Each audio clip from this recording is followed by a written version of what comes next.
Assalamualaikum warahmatullahi wabarakatuh. Banyak sekali pertanyaan jamaah, Ustadz kasih kami channel untuk kajian anak-anak muda. Di antara anak muda berasal dari Aceh, luar biasa, channelnya Maulizul Akbar Nak. Tonton, subscribe, like, share, komen. Assalamualaikum warahmatullahi wabarakatuh.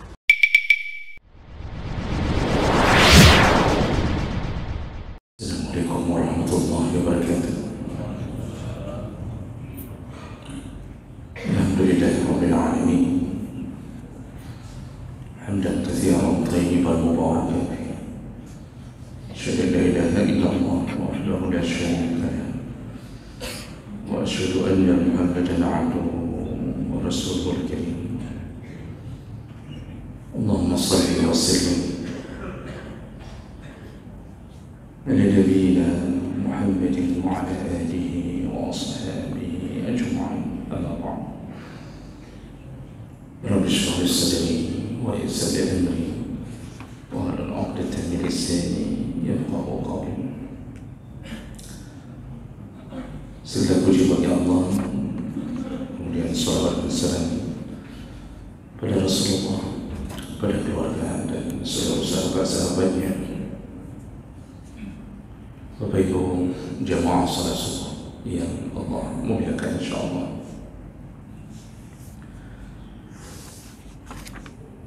Di pertemuan yang lalu kita sudah membahas tanda kiamat atau tanda menjelang kiamat yang dikabarkan oleh Nabi melalui satu hadis yang berisi 6 tanda, dan tanda yang pertama kata Rasulullah adalah 500 sufaha, yaitu banyaknya atau bermunculannya pemimpin yang bodoh. Jadi pemimpin-pemimpin safih yang tidak punya ilmu agama, tidak punya pengetahuan tentang tujuan hidup di dunia. Mereka lah yang kemudian akan bermunculan untuk menjadi pemimpin, dan mereka memimpin dengan kebodohan mereka. Jadi kata Nabi, kalau sudah sampai pada waktu itu, bermohonlah kepada Allah agar engkau bisa meninggal dengan cepat. Artinya Nabi memberi sebuah kiasan bahwa 6 perkara yang akan muncul menjelang kiamat itu menyebabkan engkau akan berada di dalam jebakan penderitaan, kesulitan hidup, fitnah agama. Nah ini sehingga Nabi menyebutkan, bermohonlah kepada Allah agar engkau bisa diwafatkan atau dimeninggalkan dalam keadaan yang cepat,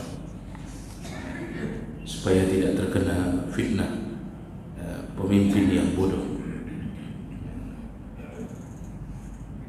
Baik, kita lanjutkan masih di dalam hadis yang sama. Nabi lalu mengatakan berikutnya, yaitu wa kasratus syurat.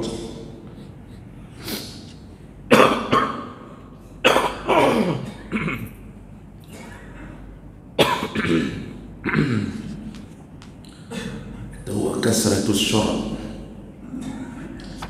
Setelah Nabi mengatakan tentang bermunculan pemimpin-pemimpin yang bodoh, yang zalim, tentang ilmu agama, lalu Nabi mengatakan bahawa tanda berikutnya yaitu banyaknya aparat keamanan.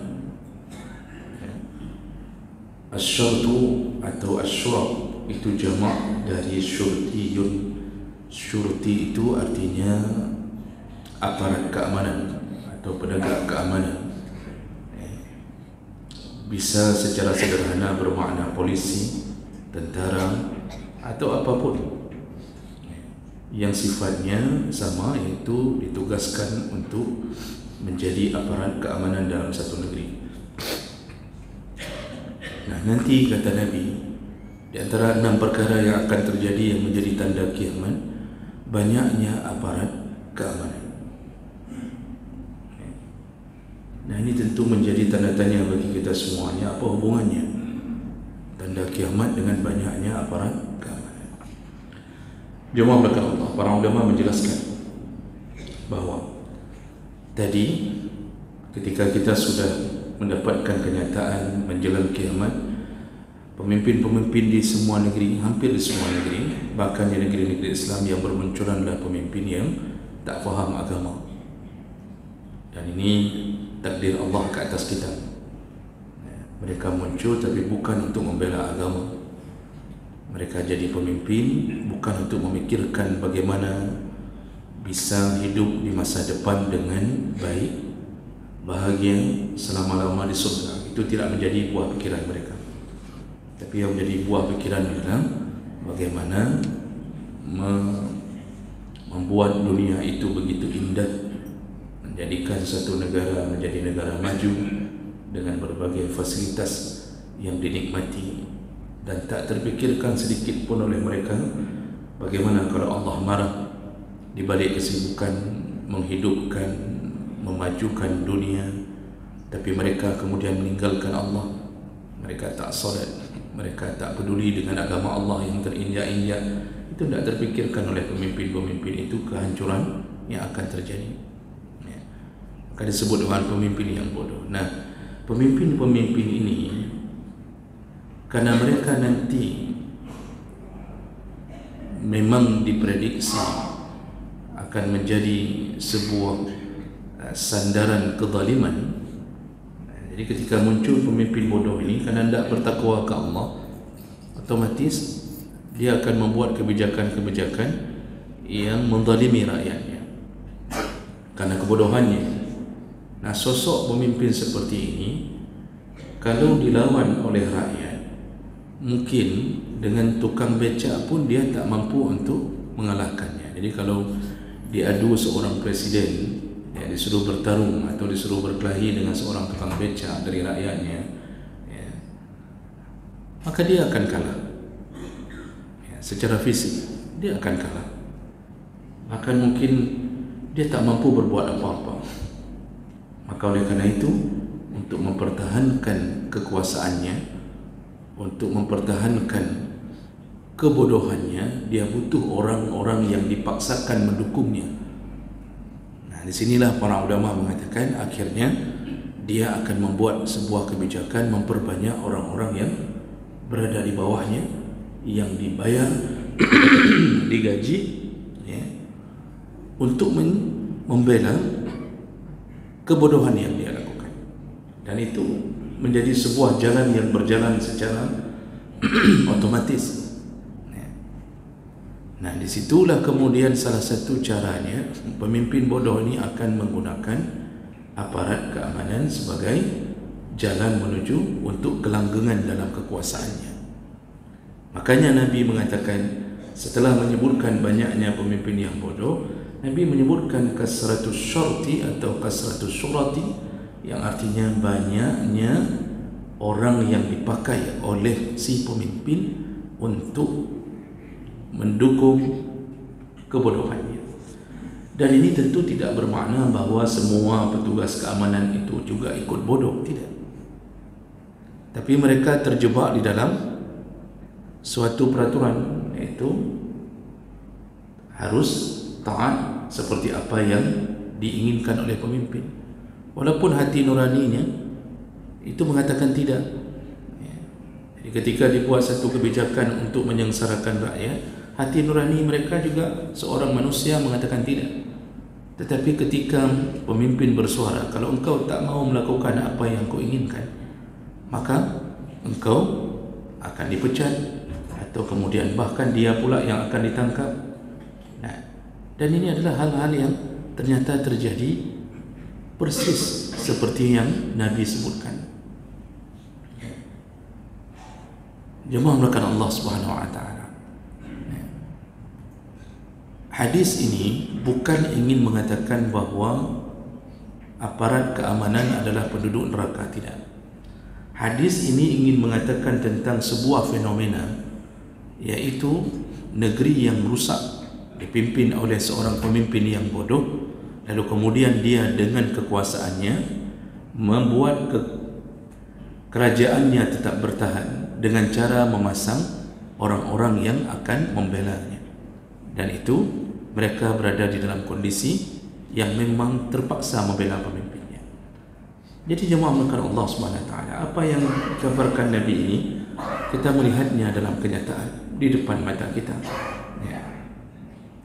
Walaupun pemimpin melakukan korupsi, kejahatan, ya, bahkan walaupun ketahuan bahawa dia telah memakan harta rakyatnya, penghasilan alam di bumi dihabisi oleh hanya segelintir orang dari para pemimpin, terutama pucuk pimpinan, tapi tidak ada yang bisa menggoyangnya.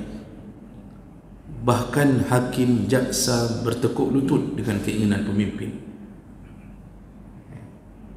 Konstitusi yang telah diagung-agungkan, dibuat demi keagungan sebuah negeri, begitu mudah dirubah hanya demi keinginan pemimpin. Merubah undang-undang untuk menjadi undang-undang yang kemudian membela seseorang saja, itu bisa dilakukan karena kekuasaan. Dan disitulah kemudian ketika rakyat mulai memberontak, mulai merasa mereka terzalimi, mereka terhalang oleh siapa? Oleh orang-orang yang dipasang oleh si pemimpin untuk membela kekuasaannya. Disinilah akhirnya terjadilah perseteruan antara rakyat dengan rakyat. Hancurlah negeri tersebut, dan ini yang ada kemudian di ujung cerita memang benar-benar hanya kesengsaraan, ya, kehancuran. Jadi jemaah maka Allah Subhanahu Wa Taala, banyaknya aparat keamanan menjadi tanda bahawa kiamat itu akan segera datang. Ini banyak, ini bukan banyaknya jumlah. Karena banyak jumlah kalau tak berkuasa itu sama seperti tak ada. Tapi yang dimaksud dengan kasratus syurat di sini adalah kekuasaan penuh yang dipegang sehingga membuat rakyat tak mampu bersuara apapun walaupun mereka terzalim. Begitulah keadaan. Bukan hanya di negeri kita, jemaah melakukan Allah. Di hampir semua negeri perkara yang sama terjadi. Seandainya seorang pemimpin yang saleh, maka dia tak membutuhkan orang-orang untuk mendukungnya karena rakyat mencintainya. Seandainya pemimpin yang diberikan Allah adalah pemimpin-pemimpin sekaliber para khulafa' rasyidin, apalagi Umar bin Khattab dengan ketegasannya, maka orang-orang miskin pun selalu mendoakannya, orang fakir, rakyat pun mencintainya karena kebaikannya. Bahkan tidak ditemukan satu celah memakan harta negari oleh pemimpin tersebut. Maka butuhkah dia kepada orang-orang untuk membela kekuasaannya? Tidak butuh, karena dia takkan digoyang, dia takkan dijatuhkan. Oh, ternyata Umar bin Khattab dibunuh. Yang membunuhnya pun bukan orang yang berasal dari kaum muslim yang faham. Yang membunuh Umar adalah seorang majusi, Abu Lu'lu', yang begitu bergembira dengan apa yang dia lakukan terhadap Umar, dan itu dia punya permasalahan pribadi setelah Umar melarangnya, melarang sesuatu yang tak boleh dilakukan, dia kemudian membunuh. Jadi tak bisa dijadikan sebagai pembunuhan Umar sebagai kebencian rakyat, tidak. Hari ini yang terjadi sebelum kiamat, semuanya benci, semuanya merasa bahawa mereka tertipu, semuanya berdoa dengan doa yang sifatnya tak baik kepada para pemimpin. Dan saking tidak terhormatnya hari ini para pemimpin, wajah-wajah mereka menghiasi di dalam media-media dengan berbagai hinaan, dibuat meme. Meme itu Pak, dijadikan anekdot, dijadikan candaan, diletakkan wajahnya di atas badan fulan, dijadikan candaan. Itu menunjukkan apa? Tiada lagi cinta rakyat kepada pemimpin. Tapi rakyat tak bisa bersuara. Kenapa? Pemimpin punya orang-orang yang dia paksakan untuk membelanya. Nah, oleh kerana itulah kenapa Firaun bisa bertahan walaupun dia tahu kebenaran sebenarnya bukan miliknya. Itu tidak ada lain karena kejadian yang sama. Pemimpin-pemimpin negeri bisa bertahan itu juga karena mereka membuat program-program jebakan terhadap rakyat. Jadi digajinya orang-orang tertentu kemudian untuk membelanya. Dan yang lebih hebat, sistem demokrasi ini merusak semua kebenaran. Jadi jemaah melakukan Allah. Di samping itu ada hadis Nabi yang menguatkan kejadian ini di penghujung zaman. Jadi kita sebenarnya bukan ingin mendiskreditkan satu pihak, tapi ingin memberitahu ternyata Nabi kita itu Masya Allah memberitakan kabar ini 1400 tahun yang lalu. Lalu kita mulai merasakannya hari ini. Ini sekaligus ingin membuat bahawa kita ini harus berhati-hati. Kiamat itu sudah tak lama lagi. Cuma kita terus tenggelam dalam dunia kita. Kita masih terus menunggu awal bulan untuk mendapatkan gaji. Kita masih terus berfikir tentang tukin, remon, kemudian bagaimana nanti cara menambah tunjangan. Padahal kita tak tahu hari demi hari terus berlalu, tanda-tanda semuanya kita dapatkan. Ada hadis lain yang menguatkan pandangan tentang bahayanya menjadi orang-orang yang mendukung pemimpin yang zalim. Di antaranya an Abi Sa'id wa Abu Hurairah radhiyallahu anhu qala Rasulullah sallallahu alaihi wasallam, Rasulullah berkata, la ya'tiyanna 'alaikum umara yaqrabuna shirar an-nas ويؤخرون الصلاة عن مواقتها فمن أدرك ذلك منكم فلم يكونن عريفا ولا شرطيا ولا حجا ولا جابيا ولا خازنا. Kata Rasulullah, nanti akan datang suatu zaman. Ini menunjukkan bahawa Nabi sedang bicara tentang penghujung zaman, yaitu orang-orang yang berkuasa. Dia berkuasa, lalu untuk mempertahankan kekuasaannya, dia memilih kaki tangannya. Kata Nabi SAW, yuqarribuna syiraran nas. Dia akan membuat orang-orang juga ikut jahat bersamanya dengan cara mendukung kezalimannya. Dan itu dia pilih, dia paksakan. Jadi dan Nabi tambahkan wa yu'akhiruna as-salah, dan mereka kemudian bersama-sama mengakhirkan salat. Artinya mereka tak peduli dengan urusan agama, bahkan mungkin tak salat. Di sini jelas Nabi mengatakan bahawa akan muncul di akhir zaman pemimpin-pemimpin yang zalim, lalu menguatkan kezaliman mereka dengan membuat program-program untuk membela dukungannya atau mendukungnya. Nah, jadi jemaah melakukan Allah Subhanahu wa taala, kita yang mungkin berada di dalam barisan yang sedang dijadikan apakah pegawai ataukah orang-orang yang memang diperuntukkan untuk bekerja kepada negeri, itu harus sedikit berhati-hati. Jangan kebablasan membela apapun program yang sebenarnya melawan Allah Subhanahu wa taala. Karena pemimpin ini dia membuat program kadang-kadang mendukung kekuasaannya, tetapi Allah tidak lalai. Allah tidak lalai.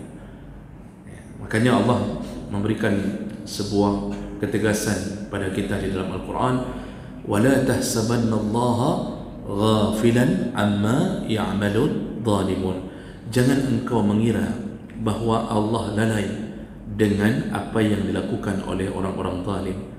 Jadi kan kita kadang-kadang dalam fikiran kita, jemaah melakukan Allah, ketika kezaliman terjadi, kita tak bisa menghentikan sebuah kezaliman. Kita tahu telah diumumkan bahawa Pertalite itu sebenarnya harga dasarnya Rp4.000 kan, yang diumumkan oleh Menteri Keuangan terbaru. Sebenarnya harga Pertalite itu Rp4.000. Diambil, dijual Rp5.000 saja pun, Rp4.000 dijual pun sudah punya keuntungan. Tapi ini dinaikkan sampai Rp10.000. Dan itu dibongkar. Tapi adakah yang mengubahnya? Setelah tahu, adakah orang yang berusaha mengubah untuk mensejahterakan rakyat, menurunkan harga Pertalite? Setelah tahu bahawa begitu kejadian sebenarnya, tak ada, Pak. Tak ada. Kita tetap bertahan dengan kebodohan yang kita terima. Kita tahu itu salah, tapi tetap kita harus menelannya. Mentah-mentah kita telan kebodohan yang dibuat ke atas kita. Dan ini tidak ada yang bisa mencegah, karena kekuasaan begitu absolut. Semua lini dipegang. Di bahagian-bahagian atas semuanya ingin mengamankan diri dengan gaji yang besar, dengan hidup berfoya-foya. Kalau mereka mencoba melawan, maka mereka disingkirkan, dan akhirnya tak dapat lagi dunia mereka. Kalau sudah disingkirkan, tak dipakai apapun, gaji pun tak keluar, tak tahu ke mana, akhirnya yang menderita adalah diri sendiri. Lalu akhirnya bersama-sama untuk membela kekuasaan ini. Semua itu kita pasti mengira, ya Allah, kenapa engkau tak memberi pertolongan kepada kami? Ya Allah, ya Allah. Kita terus berbisik di hati kita, seakan-akan ingin mengatakan, kapan datang pertolonganmu ya Allah? Kami melihat di depan mata mereka bersenang-senang dengan gaji ratusan juta. Bahkan ada jabatan-jabatan yang tak ada kerja tapi digaji 100 juta, Pak. Itu badan apa itu? Yang untuk mengawasi Pancasila itu, Pak. Apa namanya itu? BP Punan ya, yang dipilih orang-orang, berapa orang itu tugasnya, Badan Pengawas Pancasila, entah saya lupa itu. Berapa gajinya, Pak? Sekitar 100 juta. Hanya duduk angkat kaki tiap bulan 100 juta. Apa yang diawasi Pancasilanya? Tak ada. Kita hidup dengan gaji 2,5 juta, dipaksa membeli Pertalite dengan 10,000 harganya. Yang kita tahu ternyata itulah sebuah kebohongan di atas kita.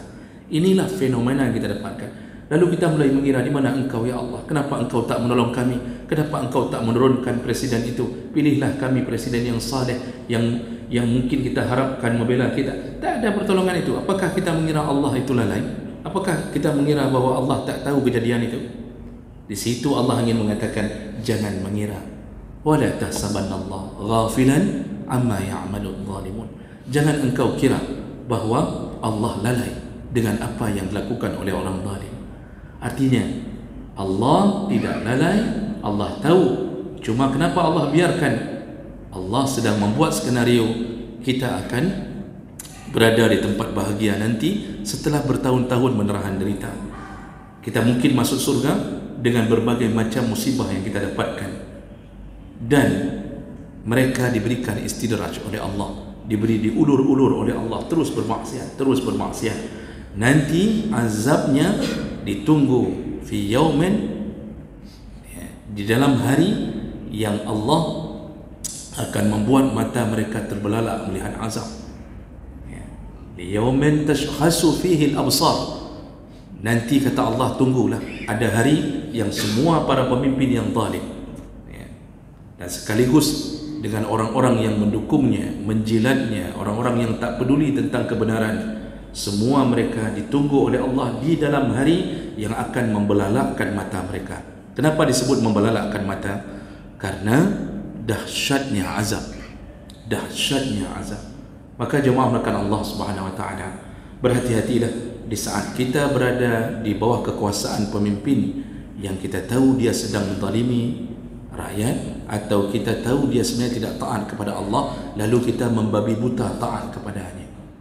Jangan lakukan itu. Silahkan bekerja di dalam kondisi apapun, tapi pikirlah dengan hati yang bersih, pikirkan dengan pikiran yang jernih. Kalau disuruh melakukan sebuah maksiat untuk menghancurkan kehidupan rakyat yang kita berasal dari rahim-rahim mereka, jangan lakukan. Kalau mau hidup bahagia di akhirat, di dalam surga Allah Subhanahu wa taala. Nah, inilah berita yang dikabarkan Nabi, bahwa ternyata tanda kiamat setelah muncul pemimpin yang bodoh, lalu dia membuat sebuah kebijakan yang tidak bijak, yaitu dengan cara membuat pendukung-pendukungnya akan membabi buta membelanya. Mudah-mudahan kita terlindung daripada perkara itu. Subhanakallahumma bihamdik, asyhadu an la ilaha illa anta, astaghfiruka wa atubu ilaik. Wassalamualaikum warahmatullahi wabarakatuh. warahmatullahi wabarakatuh.